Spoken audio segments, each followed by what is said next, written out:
Hey guys, it's Smalls, and today I wanted to do a video on a recent paranormal experience that my brother and sister had, and just to kind of give you an idea of their living situation and just a little bit of a background story on them both.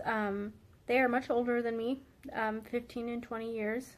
We all have the same mom and dad, and they are only 5 years apart, so they are the closest in age out of us three siblings. And my brother went to my sister's house, which is in the outskirts of Columbus, after the loss of our father and the loss of my sister's only daughter, my niece, Danielle. So I think, honestly, this living situation is probably beneficial to both of them, but my brother will be coming back to Louisville next month, and I hope to do some videos with him since he will be in the vicinity, and I do miss my brother very much. But I digress. Let's get into the story. So my sister lives in a three-bedroom, 2-bath house, attached garage. It's pretty basic, newer ranch-style house. It's actually a very nice house. My sister is always immaculately clean, so her house is very beautiful. But anyway, so my brother's been there for about 6 months, and before my brother even moved there, my sister would tell me all of these weird experiences that she has at this house. She has a spirit that she calls the Watcher because she feels like it's always watching her. And my brother, when he first started staying there, and when he called me on the phone, he told me that he was also experiencing weird things at her house. But these occurrences I do not think are related to the newest paranormal experience, because I do believe that it was a sign from my dad.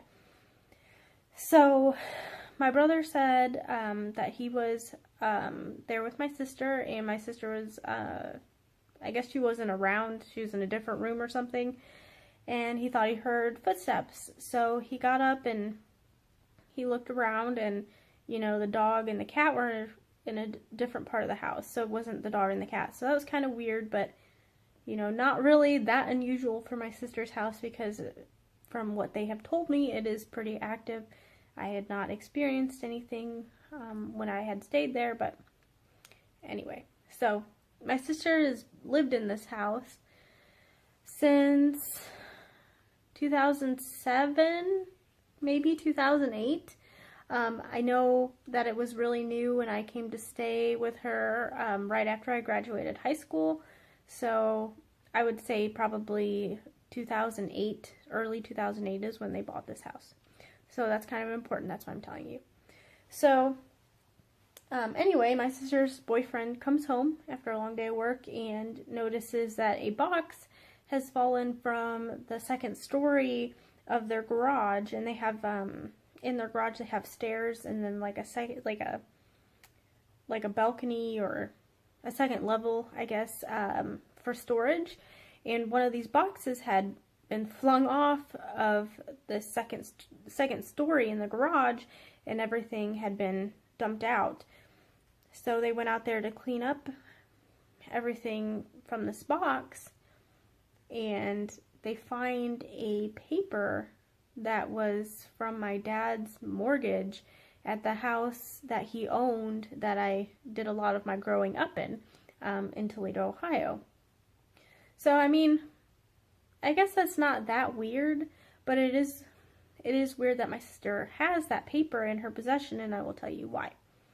So my dad and I and his girlfriend moved to Louisville when I was 14, and that was in 2004. My sister did come to stay with us for probably about 6 months max, in like 2006. And when she moved, she left a lot of stuff behind. Her and her boyfriend, they had split for like 6 months, and then they got back together, and so she moved out really quickly. And I know that she left a lot of her things because it was a benefit to me, because a lot of it was beauty products and stuff like that. She basically just took her clothes. When my dad and I and his girlfriend moved from Louisville from Toledo to Louisville, my sister was not around. She was not around. So pretty weird. And when we moved from Toledo to Louisville, all we had was a minivan, which held us, and then my dad's girlfriend's daughter's husband actually drove us to Louisville. So there were 4 people already in this minivan. And then I do believe that we had rented like a mini U-Haul trailer, so we did not have that much stuff. So time really was of the essence, and my dad moved from that house to stay with my dad's girlfriend's oldest daughter, and then from there we moved to Louisville. And I had been living with my Aunt Connie during that time. So my dad likely would not have had all of this paperwork. But anyway, so the thing that really confirms this to me as a sign from my father is that one of the last conversations that my dad and I had was about that house and how I was having dreams about it. And I was like, Dad, I had a dream about that house. I always have dreams about that house. And he said, me too. So I don't know. I really think that could very well be a sign from my dad. And it's just so bizarre to me that my sister would have that paper. And she did not move from Louisville directly into that house, by the way. She moved from Louisville into an apartment, or, you know what? Actually, I think she moved from Louisville into her boyfriend's mother's house. And then after like a year or 2, they were able to buy that house. So kind of weird that she had that paperwork. Kind of weird that she didn't know that she had it.